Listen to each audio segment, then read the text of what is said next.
Hello again. I enjoy our little chats, but I don't think anything has changed since we last spoke. I still need evidence against Death's Hand to free my father. Meet the executioner in the arena, or speak with Scholar Dungao in the Scholar's Garden about the Inquisitor. Hurry, or you'll lose your chance to help your master.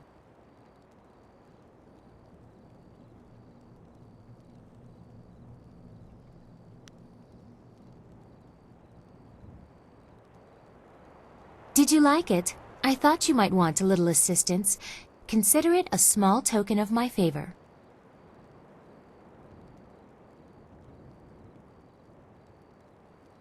I thank you for your courtesy. A woman always likes to hear when her gifts are appreciated. It is difficult for one of my rank to give gifts, even one so simple as what I gave you. A princess is not normally allowed to show favorites.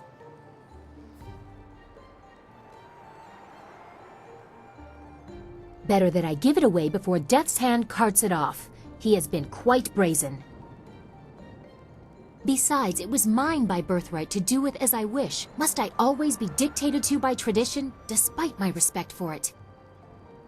Sometimes I want what everyone else has, to be myself. And to be myself, I gave you what I wished.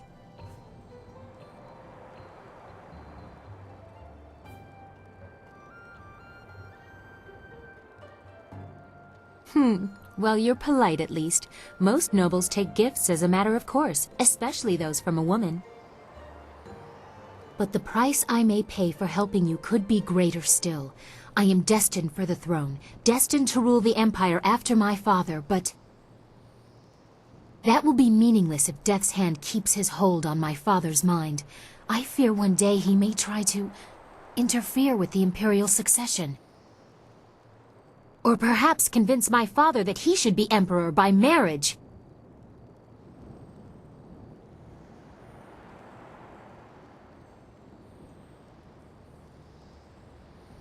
Indeed, we cannot. I would bite my own tongue before ever allowing that man to touch me. I'm sorry, I've ruined the mood. We should continue our talk another time. First, we must expose Death's Hand, reveal his treachery and manipulation. I will answer what I can, but you have other things to do as well. My father? What do you want to know that isn't already public knowledge? Emperor Sunhai is well known and well loved. Death's Hand is wearing away at that reputation, however, and I need to stop him before it goes too far.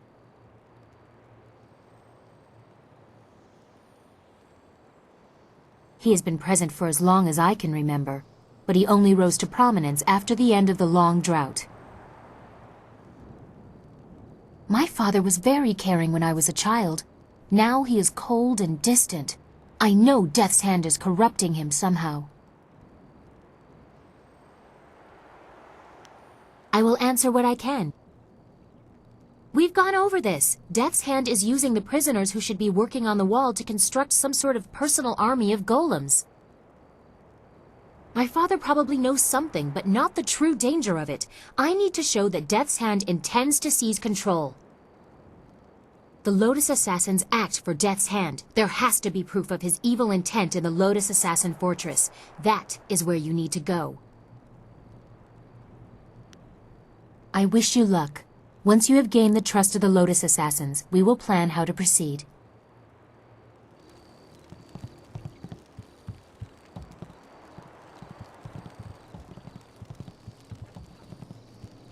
Well, look who we have here. There's no princess to save you this time. Do you think we'd forget? You can't humiliate us and just walk away. Don't look at me. I can't do anything right now. Not like this. We'll teach you to insult a guard of the Imperial City. Leaping Tiger.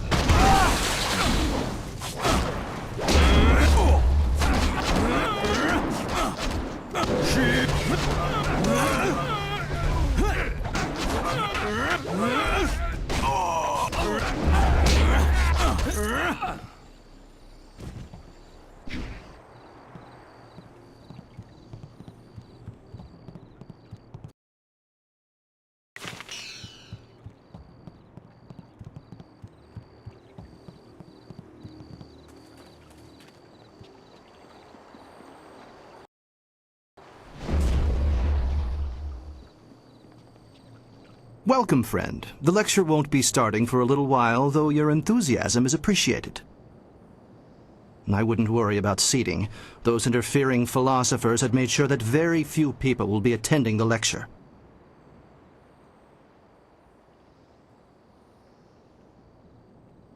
What? Huh, that's quite a question. I'm not sure who told you, but I'd appreciate it if you would keep your voice down when asking those kinds of questions. Nobody here suspects me to be anything but an overzealous scholar, and I'd like to keep it that way. So you want to know about the recruiter? You have a flying machine, do you not? Yes, I know about that. Go back to the landing area and someone will meet you there.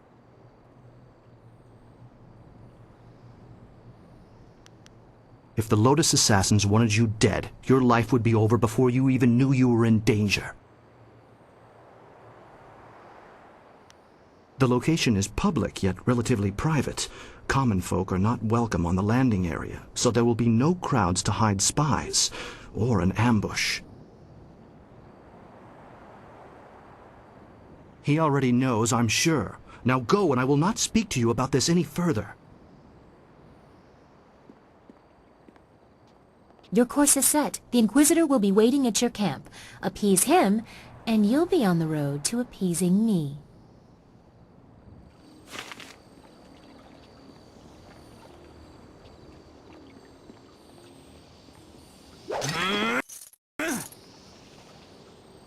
Focusing one's thoughts requires I have balance. been healed. Living without balance weakens the mind.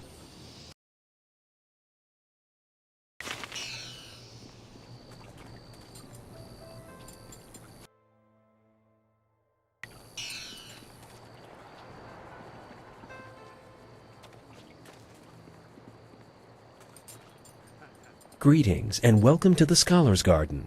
I am Philosopher Zhao, one of the many masters you will see here during your visit. I see by your accoutrements that you are not from the Imperial City. I hope your visit here is one of fulfillment and success. As sagacious Tien once said, more valuable than silk are new friends in a foreign land. If you need anything, I will be glad to assist you.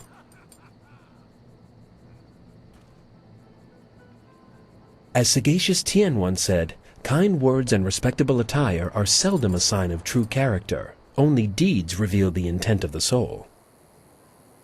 I am glad to help you in any way I can.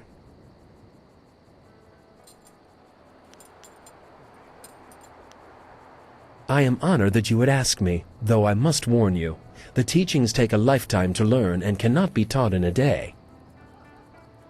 Perhaps I could explain the core principles of Tien's teachings. I could recite the history of Tien if you like.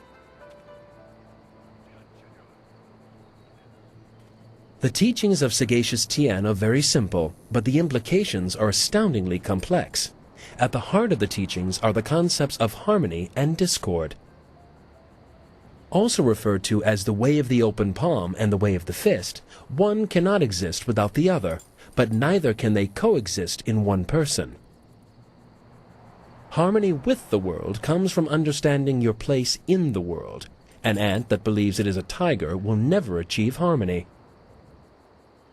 In other words, accepting your place in the world and using your skills accordingly is the optimal way of following the path of harmony. Discord is the other side of the coin. People who choose the path of discord seek their own advancement over everything else. These people will ignore the world and use whatever means necessary to raise themselves above their station. Sagacious Tien taught both harmony and discord to his students, for one cannot be fully known without the other. However, he himself followed the way of harmony. Sagacious Tien was the first emperor of the Jade Empire. He was a philosopher and a leader without compare, unifying the warring factions of his time.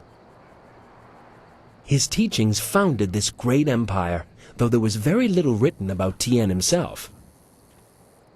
We do know that he brought peace to the people of the empire, and since that time, his teachings have guided hundreds of generations of followers. Of course. What would you like to know? As you wish. With luck, the winds of heaven will bring us together again one day. Farewell.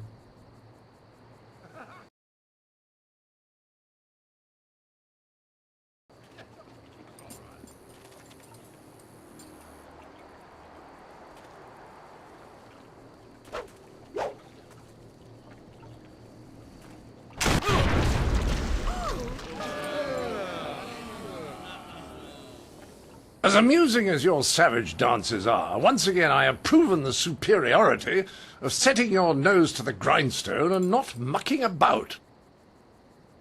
Now bring some refreshments in a proper mug, or I'll take back the coins of my home and country. Don't you heathens know the worth of a proper king's halfpenny?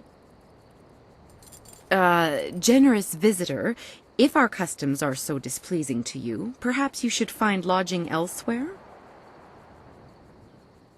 Please? And leave you lot to your primitive ways? Tell them what I think of that, Squire Percival.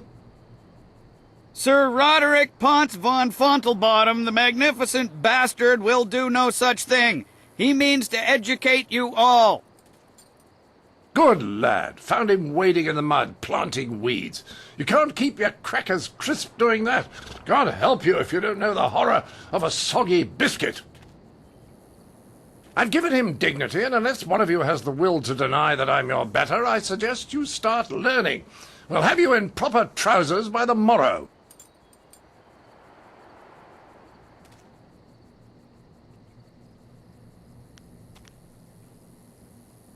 Oh, what's that? Someone stepping to the fore? Let's have a look at you. You have the keen eyes of an educated man. Know the ins and outs of philosophical debate, do you? Well, what about your twos and fours? What of them?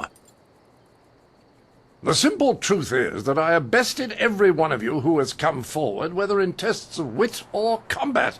You faced a champion of king and country.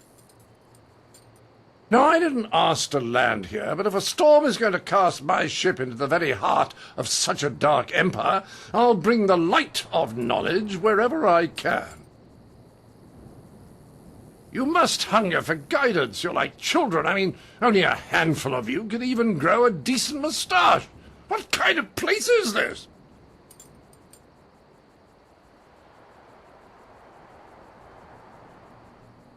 Can you now? Shall we put that to a test? I welcome the chance that you might impress me with a glimmer of intelligent insight. But I will acknowledge that I am likely to disagree just because I know you are, lacking. We will need educated men to judge the merits of our arguments.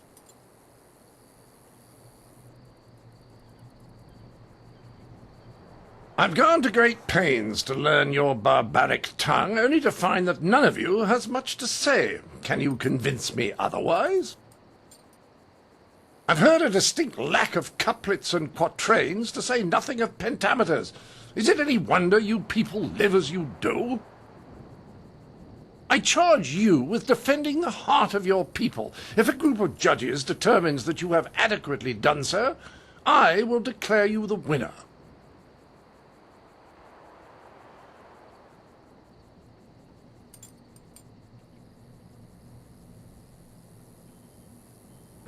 Whoever you wish. These five, standing here. I'm sure there will be a balance of opinion. The test must be fair. Go on, talk to them all to prove I haven't coerced them. We'll begin the debate when you're ready.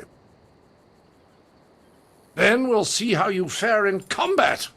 Doubt you'll do very well. Like the rest, you're all just too damn skinny.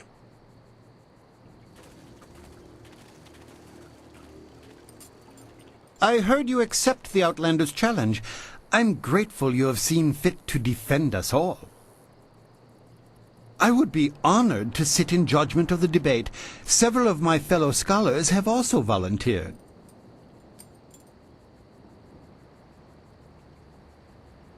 To do otherwise would only help the Outlander win in the long run. If he wants a true debate, we will allow it to progress fairly. Of course, I doubt his arguments will have the weight that he expects, not here in the heart of the Jade Empire.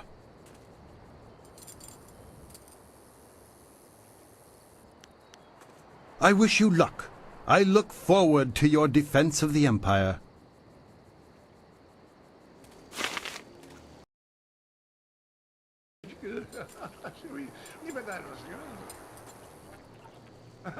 Yes. All right. Yes. Well, we can do this. Why is it? I can't do it.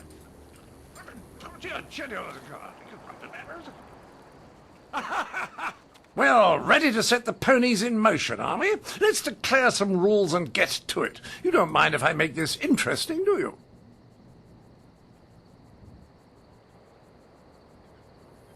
Good. Don't want to set you off your game, but I thought we should ensure that the process was more entertaining than a simple checklist of virtue.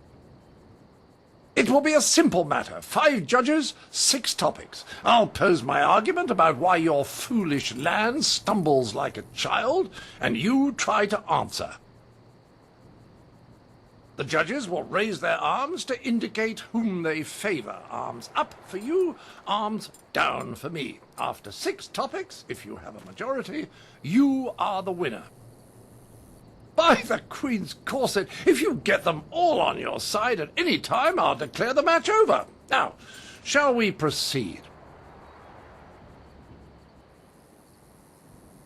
I will pull no punches, and I expect no mercy on your part.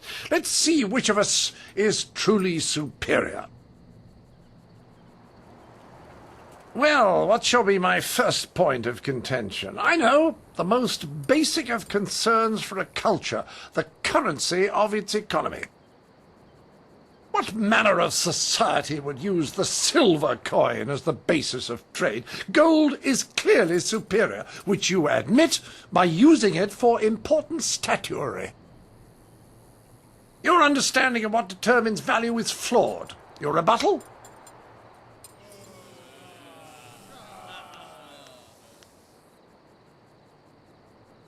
Well, you are clearly in the minority, but I can spare no quarter. To the next topic. I call attention to the arrogance of your empire. You simply assume that all lands outside your borders are the domain of barbarians and monsters. How can you truly know they are uncivilized until you've proven it by conquest? Crush them beneath your heel.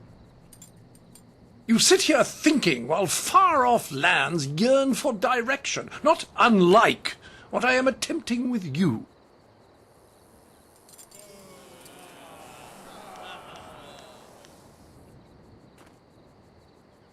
Well, you are clearly in the minority, but I can spare no quarter. To the next topic. Shall I draw attention to your foolish reliance on personal combat? You've got strange dragon powder arms, but you waste them on spectacle and flying chariots. Any decently civilized people would have developed a proper array of personal sidearms by now, like old Mirabelle here.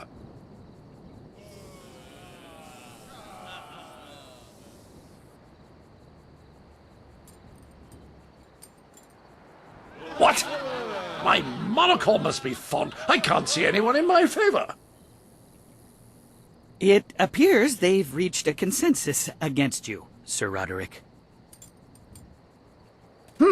Clearly these people are incapable of fairly comparing one of their own to an outsider. This is a farce.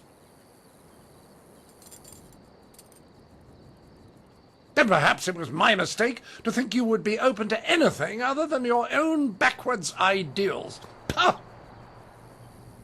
I seek satisfaction. You have bested me in debate, but true honor is decided on the dueling field.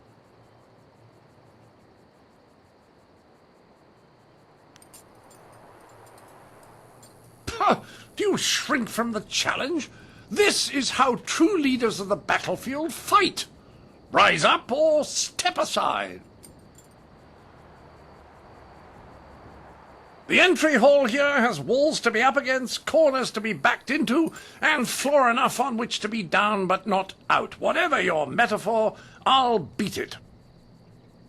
Return to me when you are ready, and we will walk there together, just to ensure that no one gets lost or suffers an accident that would prevent a fair fight.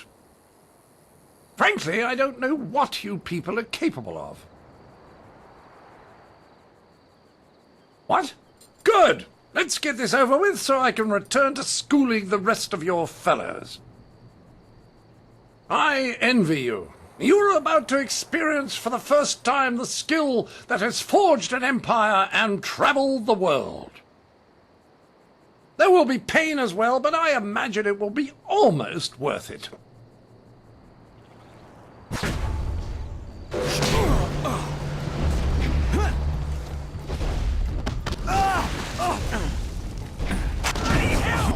I need healing.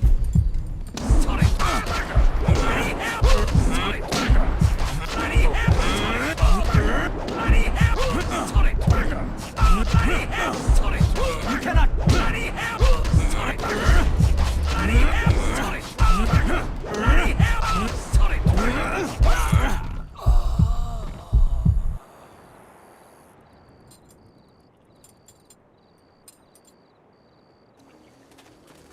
That was a fine display of skill.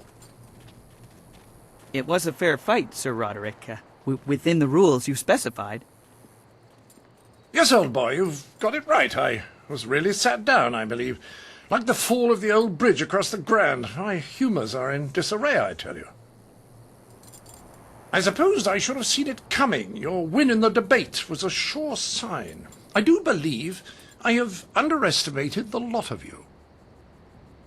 Regardless, you have beaten me. That's a point of honour I cannot deny. Well, there's no other thing for it. Intended or not, you've earned a reward from me. The unsuccessful combatant in a duel must arrange a worthy gift for the victor. I wouldn't be much of an ambassador for my country if I didn't abide by its customs. The Duchess of Almsbottom's rules of engagement are quite clear on this matter.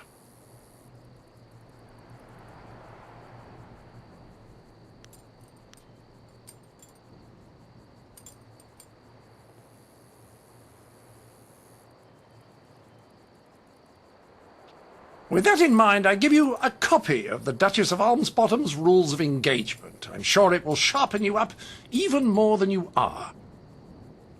Right, Percival, fluff my travelling trousers. We will darken this garden no more.